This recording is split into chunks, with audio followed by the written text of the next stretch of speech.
Hello, कैसे हो आप? अच्छे होंगे। आज जो हम देखने जा रहे हैं वो है cash flow statement. Question number जो हम कवर करने वाले हैं वो 45 है। 45 पेज नंबर आपको मिल जाएगा आपके बुक में 4.114। देखो, आइडियली मैं सिर्फ दो क्वेश्चन कवर करने वाला हूं जो आपके आने वाले रीसेंट एग्जाम्स में बहुत इंपॉर्टेंट रोल प्ले करेंगे, क्योंकि उसके अंदर स्टार्टिंग से लेके एंड तक के सारे एडजस्टमेंट कवर हो चुके होंगे। ठीक है, ये मायने रखता है कैश फ्लो में कि आपका बेसिक स्ट्रांग हो।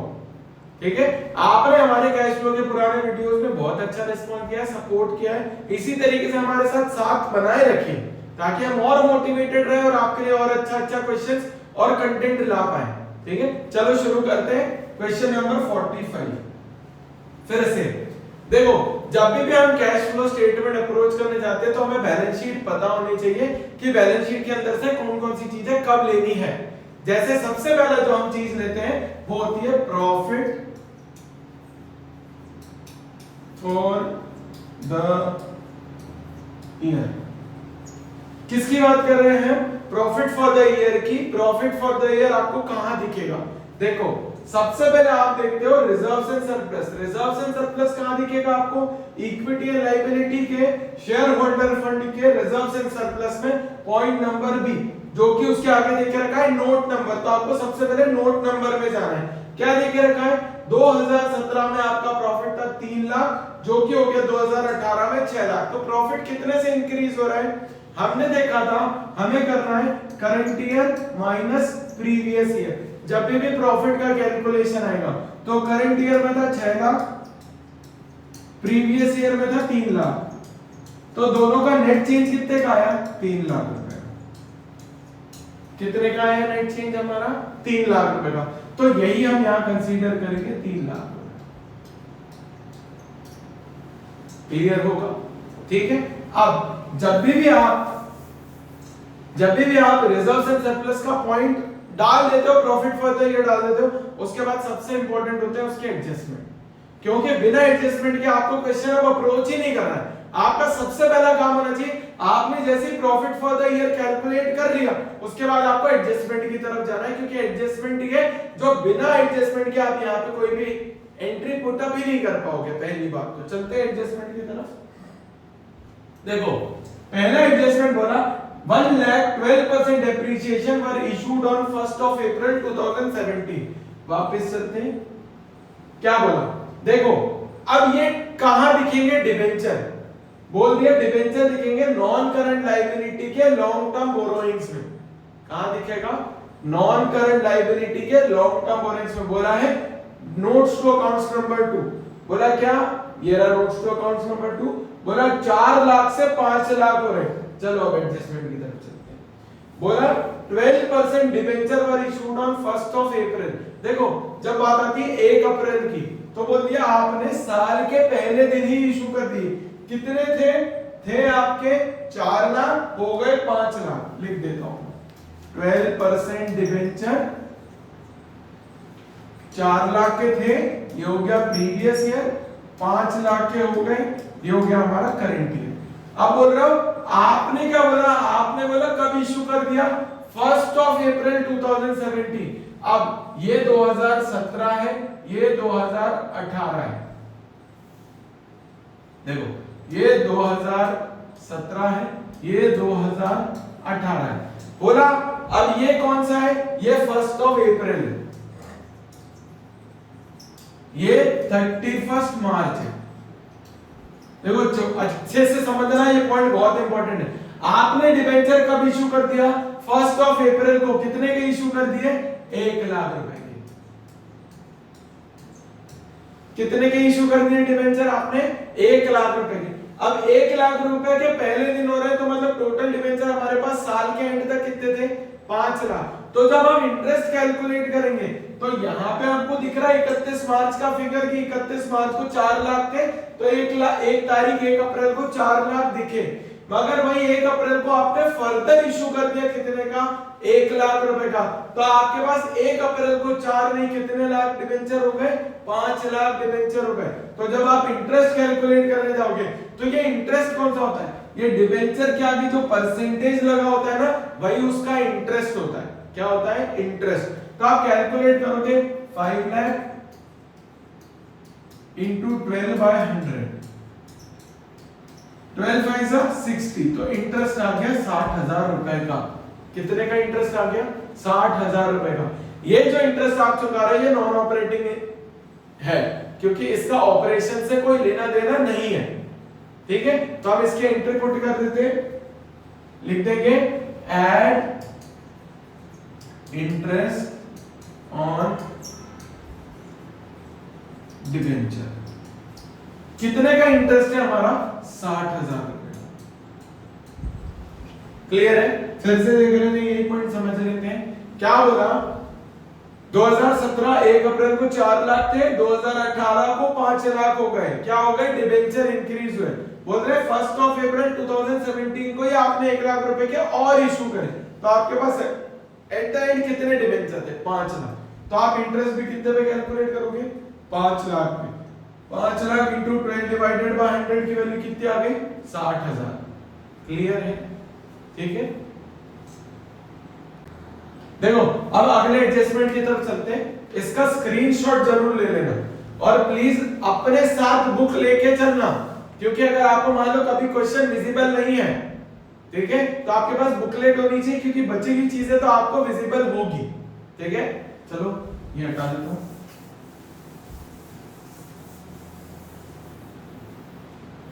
देखो अगला एडजस्टमेंट बोला, during the year a piece of machinery costing 80,000, depreciation 40,000 was sold at a gain of 10,000। देखो भाई, जब भी ऐसा एडजस्टमेंट आता है जिसमें मशीनरी का परचेज और सेल होता है, तब वहां पे दो अकाउंट बनते हैं, मशीनरी अकाउंट और एक्यूमुलेटेड डेप्रिसिएशन अकाउंट। अब ये मेरे को कैसे पता चला? देखो जब आप क्वेश्चन की तरफ जाते हो तो देखो क्वेश्चन के अंदर देख रखा है मशीनरी लेस एक्यूमुलेटेड डेप्रिसिएशन।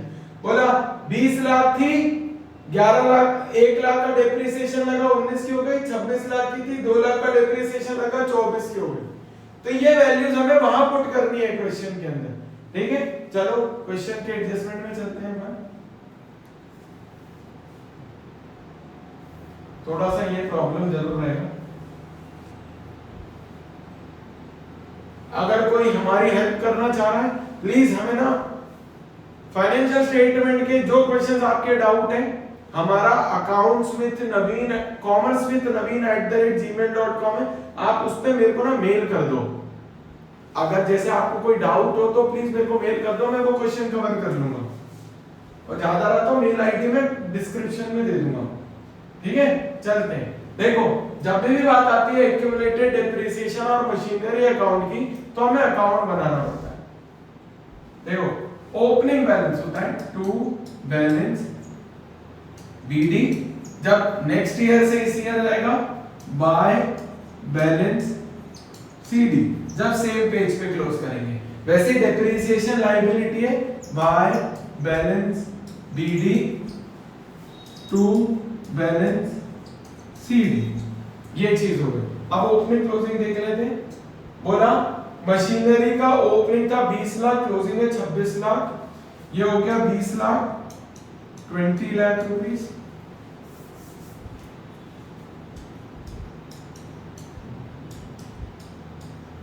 ये हो गया 26 लाख रुपीस। ठीक है, डेप्रिसिएशन का ओपनिंग हो गया 1 लाख, क्लोजिंग हो गया 2 लाख। 1 लाख क्लोजिंग हो गया 2 लाख। ठीक है, क्या हुआ? ये ओपनिंग हो गया, ये क्लोजिंग हो गया, ये ओपनिंग हो गया, ये क्लोजिंग हो गया।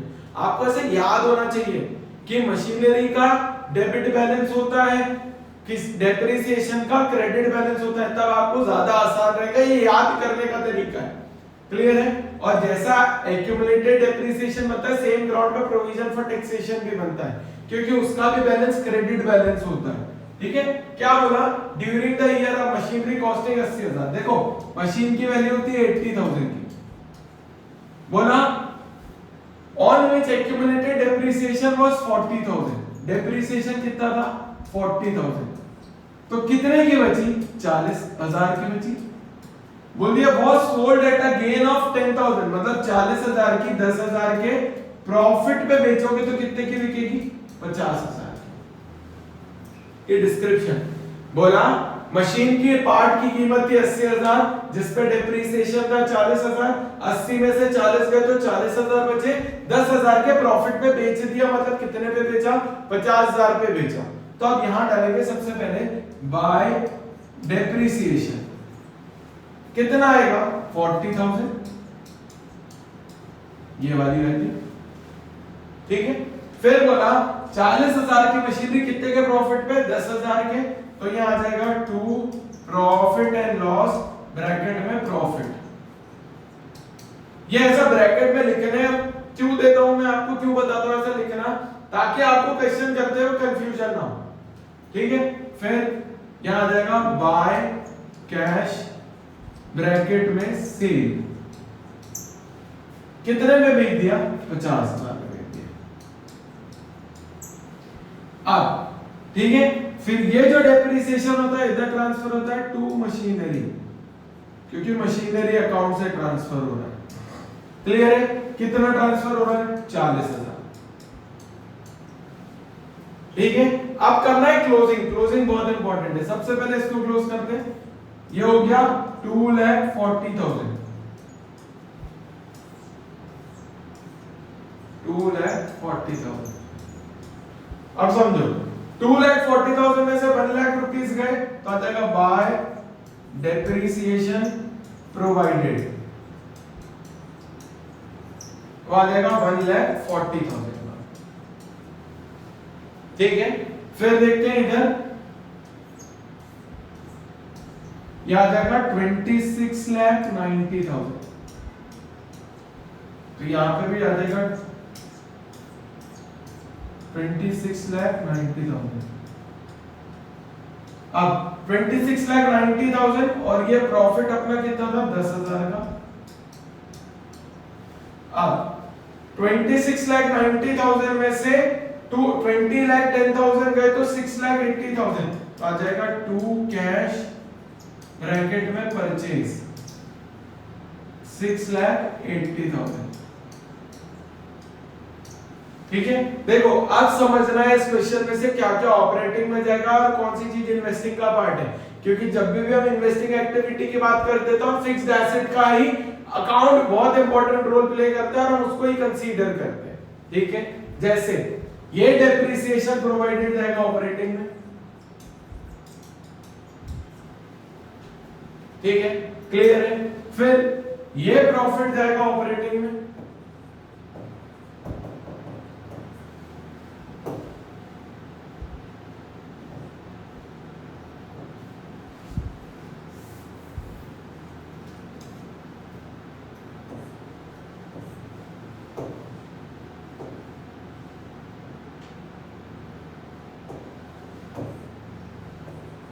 ऑपरेटिंग में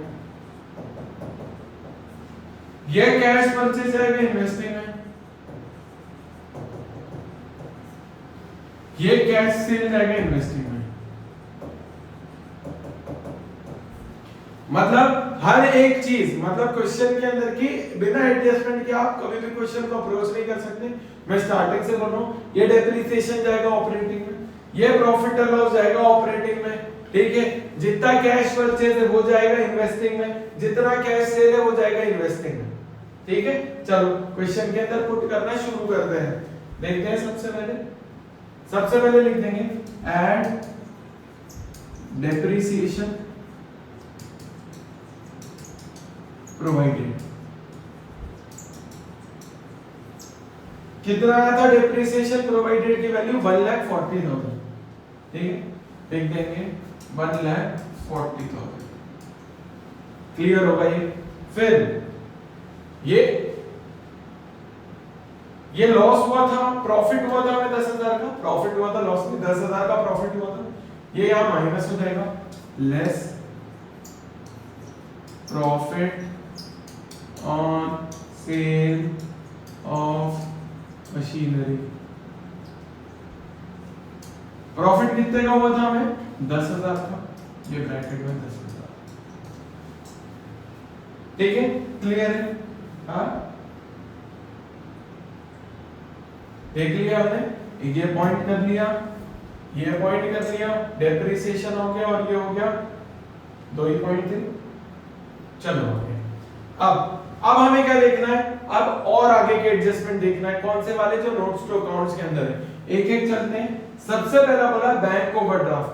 बैंक ओवरड्राफ्ट ये हुआ 1,75,000 से 70,000, तो ये रीपेमेंट हुआ बैंक ओवरड्राफ्ट का। प्रोविजन फॉर टैक्सेशन, देखो जब भी प्रोविजन फॉर टैक्सेशन के रिगार्डिंग एडजस्टमेंट में कुछ नहीं दिया रहता, तो याद रखना करंट ईयर की वैल्यू प्रोविजन फॉर टैक्स कहलाती है, प्रीवियस ईयर की वैल्यू टैक्स पेड कहलाती है। यहां करंट ईयर की वैल्यू देके रखी 2 लाख रुपीस की, तो हम लिख देंगे ऐड प्रोविजन फॉर टैक्स। कितना प्रोविजन फॉर टैक्स देके रखा है, ये देके रखा है 2 लाख रुपए का, ये कर दिया है 2 लाख रुपए का। क्लियर है? हाँ, फिर देखते हैं आगे। ये हमने मशीनरी वाला एडजस्टमेंट कर दिया। अगला बोला गुडविल। गुडविल की वैल्यू 3 लाख से 2 लाख हो रही है, तो लिख देंगे ऐड अमोर्टाइजेशन ऑफ गुडविल। कितने से हो रही है? 1 लाख रुपए से। आपने मेरा बेसिक्स कैश फ्लो वाला वीडियो जरूर देखा होगा, तो ये समझाया था मैंने। अमोर्टाइजेशन क्या होता है? Decline in the value of intangible asset. जैसे गुडविल, कॉपीराइट, ट्रेडमार्क, पेटेंट, इनकी वैल्यू जब गिरती है तो उसको क्या बोला जाता है? अमोर्टाइजेशन बोला जाता है। क्लियर है?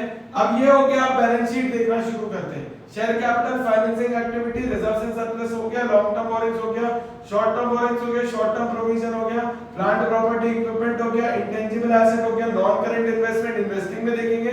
करंट इन्वेस्टमेंट के आगे मार्केटेबल सिक्योरिटीज मैंने लिख के रखा है, क्यों? क्योंकि ये फाइनेंसिंग नेट कैश इंक्रीज के बाद कंसीडर होता है। इन्वेंटरी, करंट एसेट, कैश और कैश इक्विवेलेंट, तो यही आंसर आएगा, profit before working capital change. ये पहला आंसर है हमारा। कितना आएगा? प्लस करते हैं, 3 lakh plus 2 lakh 5 lakh plus 2 lakh 7 plus 10 1 lakh 8 lakh minus 10,000 हो जाएगा 7,90,000। अब जब आती है profit after working capital change की बात, तो ध्यान रखना बच्चों, करंट एसेट में इनवर्स रिलेशन होता है, करंट लायबिलिटी में डायरेक्ट रिलेशन होता है। देखो अगर करंट एसेट की वैल्यू बढ़ रही है ना, तो आपको उसको माइनस करना है, और वहीं करंट लायबिलिटी की वैल्यू अगर बढ़ेगी ना, तो आपको उसको प्लस करना है। वहीं अगर बात करें करंट एसेट की वैल्यू कम होगी तो आपको उसको प्लस करना है, और करंट लायबिलिटी की वैल्यू अगर माइनस होगी तो उसको आपको माइनस करना है, कम होगी तो माइनस करना है। क्लियर है? ये याद रखना, करंट एसेट में इनवर्स रिलेशन होता है, करंट लायबिलिटी में डायरेक्ट रिलेशन होता है। चलते हैं, देखते हैं। सबसे पहला वाला करंट लायबिलिटी देख लेते हैं, short term borrowing, short term provision. Short term borings हमारा हो गया बैंक ओवरड्राफ्ट, जो फाइनेंसिंग एक्टिविटी में जाएगा। Short term provision, provision for taxation का पॉइंट हम यहाँ कंसीडर कर चुके हैं। फिर मतलब करंट लायबिलिटी में कुछ भी कैलकुलेट करने का नहीं। बात आती है करंट एसेट की, उसमें सिर्फ हमारे लिए है इन्वेंट्री। क्या है? इन्वेंट्री। सिर्फ इन्वेंट्री का ही पॉइंट हमारे लिए बच गया। अब इन्वेंट्री की वैल्यू देख लेते क्या हो रही है, 1,30,000 से 2,60,000। अभी मैंने बोला अगर करंट एसेट की वैल्यू बढ़ती है तो आपको उसको क्या करना है? माइनस करना है। तो हम लिख देंगे लेस इंक्रीज इन इन्वेंट्री। कितने से इंक्रीज हो रही है? हमको दिख रहा है, कहां गया? इन्वेंट्री। ये रहा 1,30,000 से 2,60,000, मतलब सीधे सीधे 1,30,000 का इंक्रीज है। तो अब आंसर हमारा आ जाएगा profit after working capital change. कितना आ जाएगा? 7,90,000 में से 1,30,000 गया तो 6,60,000। अब मैंने आपको बोला था जब भी आपको एडजस्टमेंट में टैक्स पेड के रिगार्डिंग कोई इंफॉर्मेशन नहीं दी जाती तो आपको क्या करना है? करंट ईयर की वैल्यू को provision for taxation, previous year की वैल्यू को क्या बोलते हैं? टैक्स पेड कहते हैं। तो इसमें से लिख देंगे लेस टैक्स पेड। कहां दिया है टैक्स पेड? ये देके रखा है शॉर्ट टर्म प्रोविजन में 1,65,000 का, तो ये अपन ने माइनस कर देना है 1,65,000 का। ठीक है, कितना आएगा देखो 60,000 5 लाख में से तो आ जाएगा 4,95,000। अब ये पॉजिटिव है इसीलिए क्या आ जाएगा आंसर आ जाएगा cash flow from operating activity. Clear होगा यहां तक आपको? ठीक है, एक बार और एडजस्टमेंट्स की तरफ देख लेते हैं। एडजस्टमेंट में और कुछ तो नहीं है। ठीक है, चलो अब आते हैं हमारी किसकी तरफ? इन्वेस्टिंग एक्टिविटी की तरफ। इधर बना लेते हैं अपन इन्वेस्टिंग। ठीक है, यहां बना लेते हैं इन्वेस्टिंग एक्टिविटी।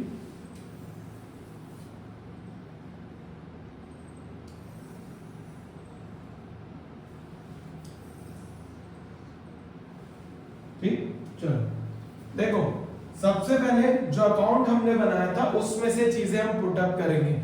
जैसे इसके अंदर से क्या आया था? परचेज आया था, माइनस होगा, सेल आया था, ऐड होगा। फिर से एक छोटा सा इन्वेस्टिंग एक्टिविटी का लॉजिक दे देता हूं। अगर आपने इन्वेस्टमेंट करा है तो आपकी जेब से पैसा गया है तो आपको माइनस करना है। आपको कहीं से पैसा मिला है तो आपकी इंक्रीज हो, उसको आपको क्या करना है? प्लस करना है। इसीलिए आप सेल को प्लस करोगे और परचेज को माइनस। चलो देख लेते हैं एक बार और उसको अंदर। क्या डाल दो? Investing activity. हम ऑपरेटिंग लिखना भूल गए थे, आप लोग लिख देना है ना, इसको बी लिख दो। सबसे पहले लिखेंगे सेल ऑफ मशीनरी।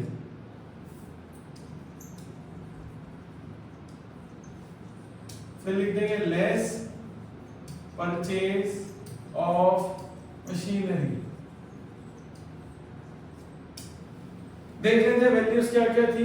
सेल की वैल्यू थी 50,000, परचेज की वैल्यू थी 6,80,000। सेल की वैल्यू है 50,000, परचेज की वैल्यू है 6,80,000। ठीक है, क्लियर है? आगे देख लेते हैं 6,80,000। इसके अलावा एक बार हम नॉन करंट एसेट और देख लें। प्लांट प्रॉपर्टी इक्विपमेंट हो गया, अभी हमने उसका एडजस्टमेंट करा। इंटेंजिबल एसेट ऊपर ऑपरेटिंग एक्टिविटी में हमने अमोर्टाइजेशन के नाम पे कंसीडर कर लिया था। नॉन करंट इन्वेस्टमेंट देके रखा है 2 लाख से 3 लाख हो रही है, तो मतलब कितने से बढ़ रही है? 1 लाख रुपए से। फिर से लिख देंगे जब बढ़ता है मतलब परचेज होता है, लिख देंगे less purchase of non current investment 1 lakh रुपए। ठीक है, तो दिख रहा है 2 बैलेंस नेगेटिव है, 1 बैलेंस पॉजिटिव है, तो आंसर आ जाएगा cash use from investing activity. देखो कितना आएगा? 7,80,000 में से 50,000 गए तो कितना बचा? 7,30,000। वो भी नेगेटिव। किसका? नेगेटिव का। क्लियर है? अब बनाते हैं financing activity.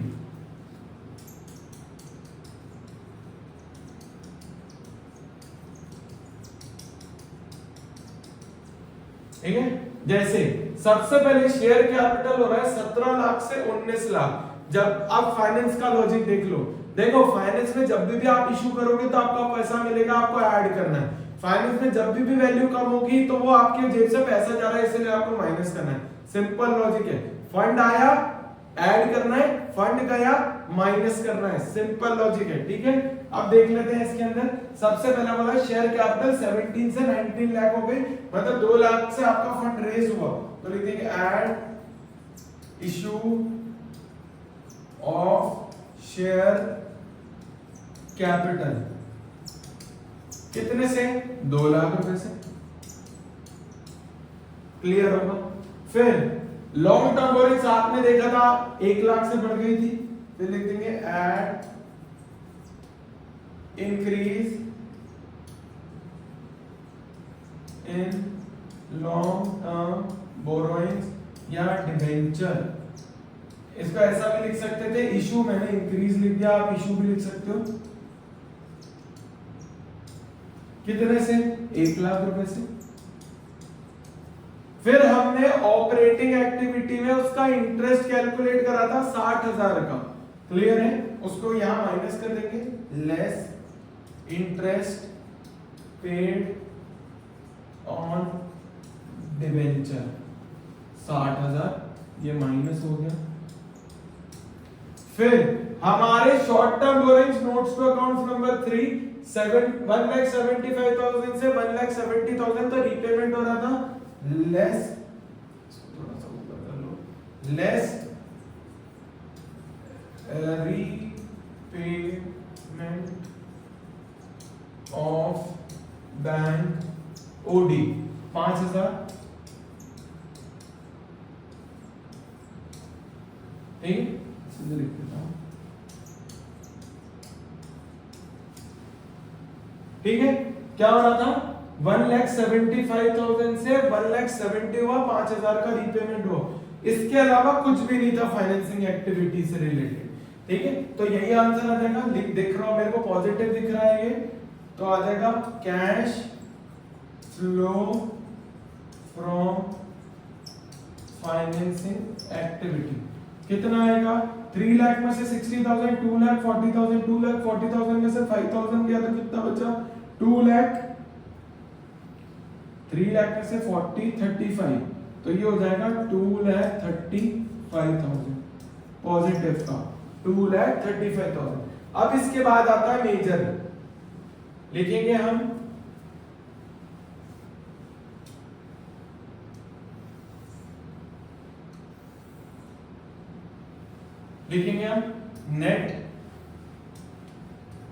Net cash increase A plus B plus C. अब ए का आंसर हमारा कितना आया था, देख लेते हैं। हमारा ए का आंसर आया था 4,95,000। देख लेते हैं, 4,95,000 प्लस बी का आंसर हमारा कितना आया था? -7,30,000। -7,00,000